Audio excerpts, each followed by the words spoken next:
I decided to go bass fishing at the Titan River one afternoon, hoping to catch something big. The sun was starting to set, casting long shadows through the dense trees. The air was crisp, and the only sounds were the gentle rustling of leaves and the occasional splash of a fish jumping. As I made my way deeper into the woods, I found a secluded spot by the river. The water was calm, reflecting the orange and pink hues of the sky. I cast my line and waited, enjoying the peaceful solitude. But as the light faded, an eerie feeling began to settle over me.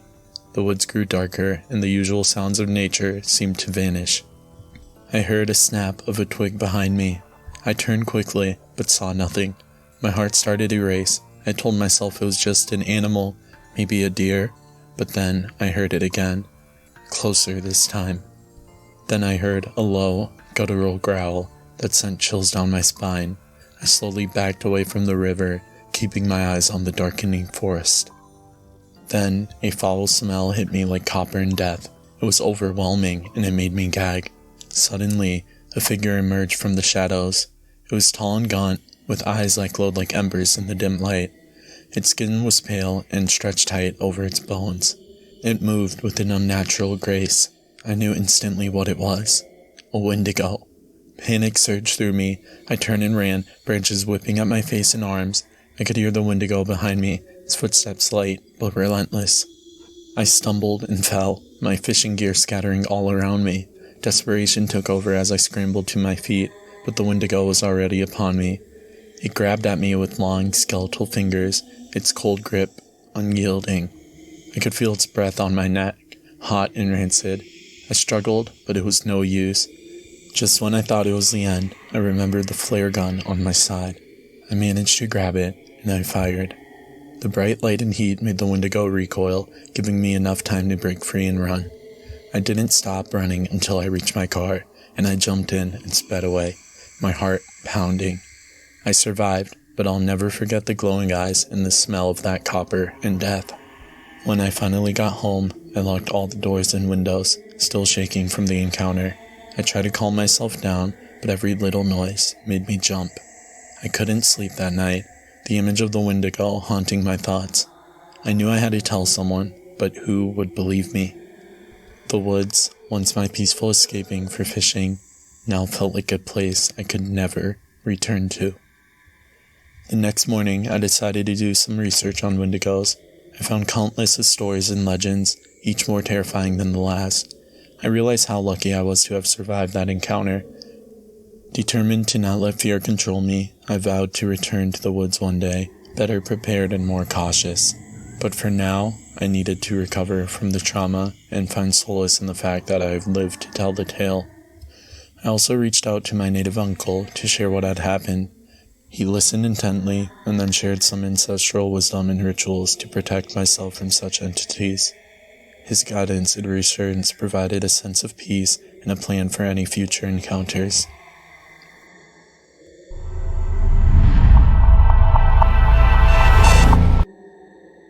To start this story, it involves multiple encounters. The first one starts around the time I was 15 or 16. It was with me, my cousin we will call Elle, in this story. To start, it was at my mom's house, out in the middle of nowhere in Illinois. One night, during the beginning of winter, Elle was staying with me, and after a fun and tiring day around 12 p.m., we decided to go outside to walk around. We started out the door, and we sat on the porch for a minute to get our shoes on. Once we got our shoes on, we started walking down the driveway, and we made it about 10 steps down, before Elle and I looked towards my grandparents, where we both see a figure run underneath one of the street lights. At first, we both thought it to be my grandma's dog, as that is what it looked like, but once it got to the road, it stood up on 2 legs, and ran into the cornfield across the road. We both turned to each other and go, "Did you see that?" And I was the first to say, "Yeah, what the fuck was that?" I thought it was Grandma's dog, but then it stood up on 2 legs. He then said, that's what he thought. Then once we both realized it wasn't anything we knew, we both ran into the house at full blast, hitting the door at the same time. As we got in, we both started locking every single door and window there was. And once we did, we both hid in my room for the rest of the night with no trouble. The next encounter was a few years later with my older cousin that we will call D. It was during deer season when it happened. D and I were hunting together as we usually did every year. We were sitting there quietly talking about who knows what when a few deer came out and a couple of does. We were watching them all when suddenly a tall, skinny, rotten figure came out and jumped onto one of the small bucks, and it took it down in seconds, tearing it into pieces as we watched in horror as it picked it up and carried it off. As it was leaving, it made the most terrifying scream we had ever heard. Once it was out of sight, we looked at each other, and D was the first to say what I thought it was. That was a skinwalker, he said, and I nodded. We both knew about skinwalkers and didn't fully believe in them until today. The final encounter was with D and another cousin we will call L. The story started in the woods around where we all lived. We got together and set off to the woods to coon hunt, and we left around 9:30 p.m. and got to the woods around 9:40. Once we got there, we got out and got the 2 dogs we brought to let them loose. Once they were loose, we sat there talking and playing on our phones when all of a sudden, the dogs started going haywire. I brought my .22 and so did D. For those who don't know, .22s are the best weapon for shooting coons down and off a tree. Now that being said, I wish one of us had brought a bigger gun for protection. Once we were a bit into the woods, we started to hear moaning, like someone was getting attacked. We all looked at each other, and we knew by our facial expressions that there should be no one out here except for us. Once we realized we weren't alone, we all took off running towards the dogs in an attempt to figure out what was going on. Once we got closer to the dogs, we heard a long, high-pitched scream that stopped us in our tracks. We all looked at each other when Elle said, "What the hell was that?" It did not sound human. T and I looked at each other, and we whispered, "Skinwalker," as we both heard the same scream a few years back. Now, as these dogs are D's, he wanted to go off to save them, and me and Elle were not going to leave him alone, so we set off with our lights and our guns, and that is when we saw a tall, skinny, rag-pale creature swiping at the dogs. D and I took aim and started shooting. I shot more than him as I had an automatic, and he had a single shot. Now, I may have an automatic, but it only held 10 bullets, so I quickly ran out. As I ran out, the skinwalker turned towards us and said in broken sentences, "You all better run." Once those words were spoken, we all turned and ran through the woods at record speed, when all of a sudden, D tripped and I stopped to help pick him up. We turned around to see the creature running faster than we thought was possible, kind of in a weird glitchy way, like it was a video game player lagging around. We then turned and booked it back out of the woods, barely making it out, and somehow the dogs were right behind us. Once we all made it out, we turned and all saw the figure of a tall creature standing on the inside edge of the woods, looking at us as we stared back. It felt like we had been staring at it for a few minutes, but it was only a couple of seconds. That is when it turned and screamed, the same scream we had heard a while ago in the woods. We then loaded up the dogs into the truck and sped off, not saying a single word the whole ride back home, as we were all out of breaths and our minds were left racing, trying to grasp how we all made it out.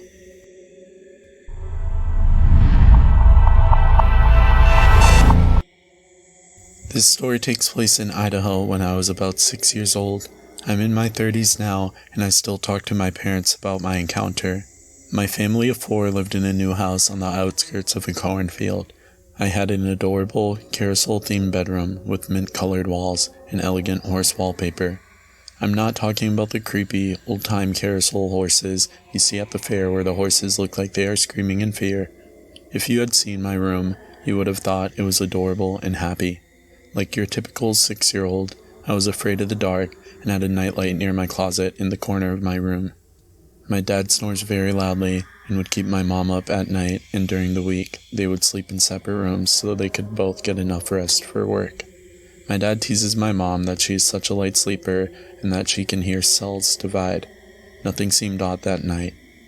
My mom read to my brother and me, my parents gave us hugs and kisses, my dad went to his room, and my mom stayed in the master bedroom.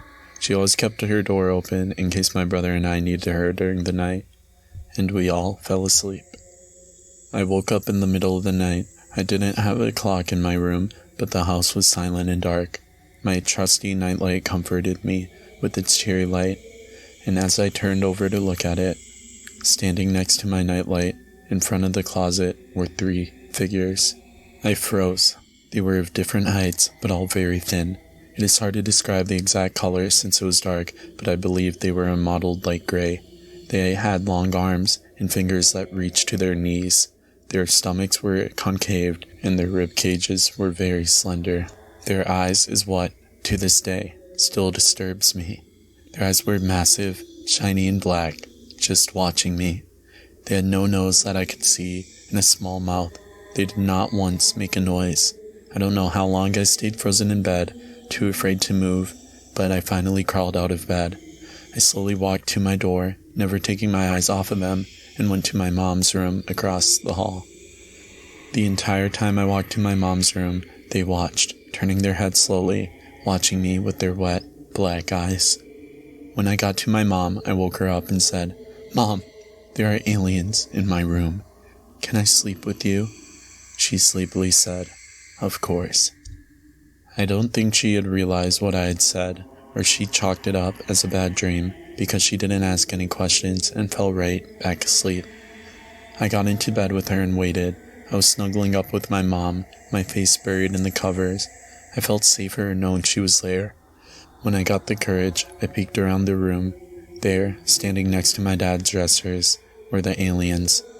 They had followed me and were now watching us. I gasped and threw the blanket over my head. I don't know why children think a blanket thrown over their heads will save them, but eventually I fell asleep. Nothing to my knowledge happened for the rest of the night. In the morning, everything seemed normal. There were no signs that we had those things in our house.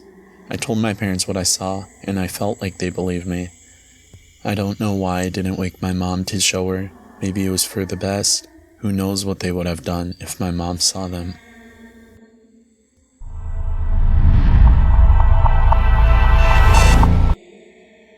I have always had paranormal things happen around me, but since starting my university, it has gotten worse. For anonymity's sake, I won't go into too much detail about the history of the university, but I will bring up some key information as my encounter happened on school grounds. In New Zealand, this university is an infamous paranormal hotspot as it used to be a mental hospital, one of the longest running in the country's history. The site was used as a medical security prison after the hospital closed and has been a university for around 30 years. Some of the old buildings remain, but are no longer used for teaching and are currently being demolished as both the prison and the hospital were known for treating patients with cruelty. I'm just saying this information so you have an idea of the negative energy attached to this place and how it is a paranormal hotspot and may seem intriguing to cryptids.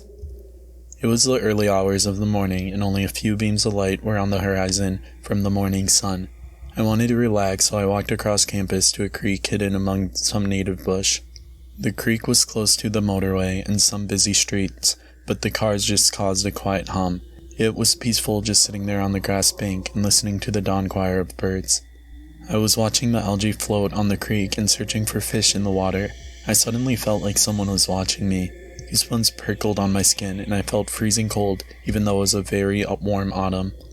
I was nervous to take my eyes off the water, as I didn't know if it was just my brain playing a trick on me or if it was something real. I closed my eyes and took in a deep breath when I heard it. Footsteps. At that point, I was grateful I had placed my pocket knife in my pocket before going to the creek for safety.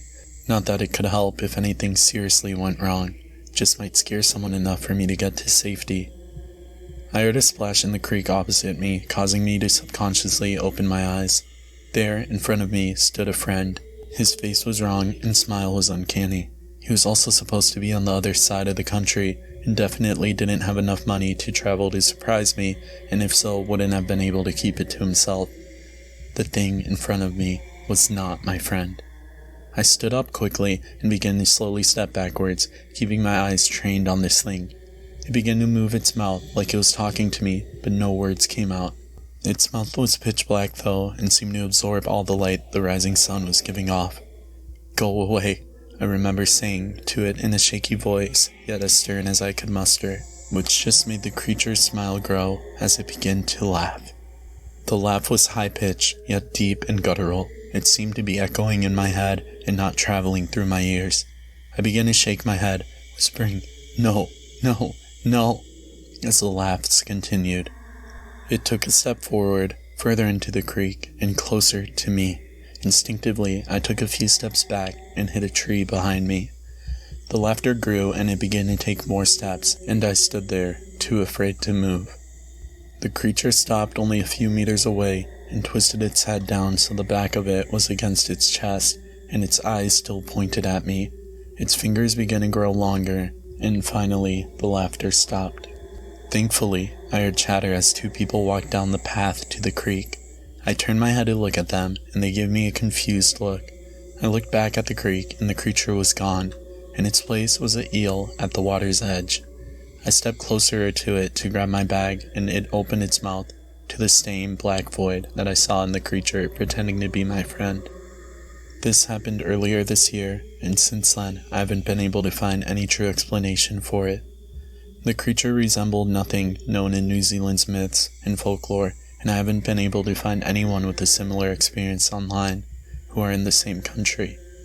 The only explanation I have is that it was a skinwalker, but not a traditional Navajo skinwalker by any means. For starters, they aren't supposed to be able to morph into humans or be on a whole different continent. I can't help but form a theory though. Have skinwalkers, like most animals, adapted to live besides humanity? With an all-time high in trade between countries, have they found a way to travel the seas? Has the traditional skinwalker from myths gone extinct, and in place a new species with more power now reigns over the world of cryptids?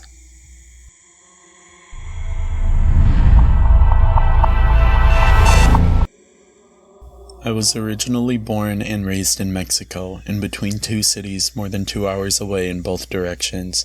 Keep in mind there was no power or electricity where we lived, in the Cerro, which means mountain ground. We tied up horses by the road and waited for the ride. With that being said, things started happening to my grandfather's animals. One morning, he woke up and he was angry. I didn't know why until I saw one of the horses that had 3 big gashes on its back. Before this happened, we had 3 dogs, 1 female and 2 males. 2 were crossbreeds between German Shepherds and something else. Well, 2 weeks before the horse incident, one of the male dogs was killed and its head was chewed up really bad. The other 2 seemed to live in fear after that. One night, my grandpa heard the horse that was attacked making noises like it had seen something. He went outside, and that is when he saw the creature. It was skinny and big, half the size of a horse, with no skin, a long snout like a dog, and pointy ears. It had big and long legs and long and lanky arms. He took 3 shots at it with a 22mm gun, and it ran into the Cerro. I think he hit him the first time and missed the other 2 when it ran. I couldn't sleep all night or the next night when I heard what sounded like a scream. He didn't sleep for 2 weeks straight, and only in the daytime, until he went to a relative's house and borrowed a hunting rifle. Time passed, and he heard from a neighbor that you can say lived 3 miles away that one night he was looking for his lost sheep and he encountered something with the same features.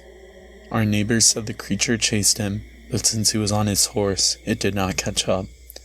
They to this day sleep with a loaded gun at night, and the animals keep turning out missing and some dogs dead. Still no one has yet to report killing whatever that creature is.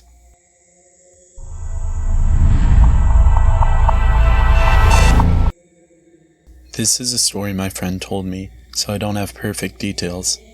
For some background knowledge, he is now 15, and back when this happened, he was only 10. The incident took place in Missouri. He said that this is by far the creepiest thing he had ever seen in his whole life, and was sure of it. Let's begin. It was a while ago, back in 2017, when he was hunting with his grandfather. They were out in the woods around 9 p.m. He had his BB gun with him, in case they spotted a deer. He walked around for a good amount of time, and then smelled this horrid scent. Something was horribly stinky. He described it as if a skunk spray, but multiple times worse. He wondered what it was, and he followed the scent, but he couldn't find the source of it. This deeply concerned him, wondering what it came from. Then the scent got stronger and stronger, until it was impossibly bad. That is when the scent simply vanished. He then noticed with his grandfather everything went completely silent. There wasn't a single sound to be heard. That is when it hit him. He knew that complete silence in the wilderness means there is a big predator nearby. Him and his grandfather wandered around when out of the corner of his eye he saw something big shift quickly. He told his grandfather, but he didn't believe him and thought he was hallucinating. But my friend knew it was not a hallucination. From then on, they kept walking around trying to find a deer when they both saw something huge pass by fast. That is when he turned to his grandfather and saw a look of true terror on his face, because his grandfather knew what that was, but he didn't want to scare him, so he said it was just an overgrown deer. They kept walking and were close to the very middle of the woods when they heard this horrible screech. He described it to be like an elk and a woman's scream combined to create this sound. He then sworn to have seen this very big and pale creature with antlers on its head, with little patches of fur, but it was mainly just skin. That was all he could make out before it ran quicker than anything he had seen in his whole life. From that point forward, he was running home, but his grandfather couldn't easily catch up. They both escaped in the end, but they knew what they had encountered. He also said he could have sworn that it stared at him as he stared at it. He said it had reddish-orange eyes that glowed in the moonlight. He said he thought it was a Wendigo, and so did his grandfather. They both now know not to venture into the woods that late at night. My friend also said he had seen it once more in a bush in front of his house, and it made this weird look at him, and ran right off into the trees before looking back at my friend, and then continuing off into the woods. Thank you for reading this story, and I hope you enjoy this horror story as much as it freaked me out.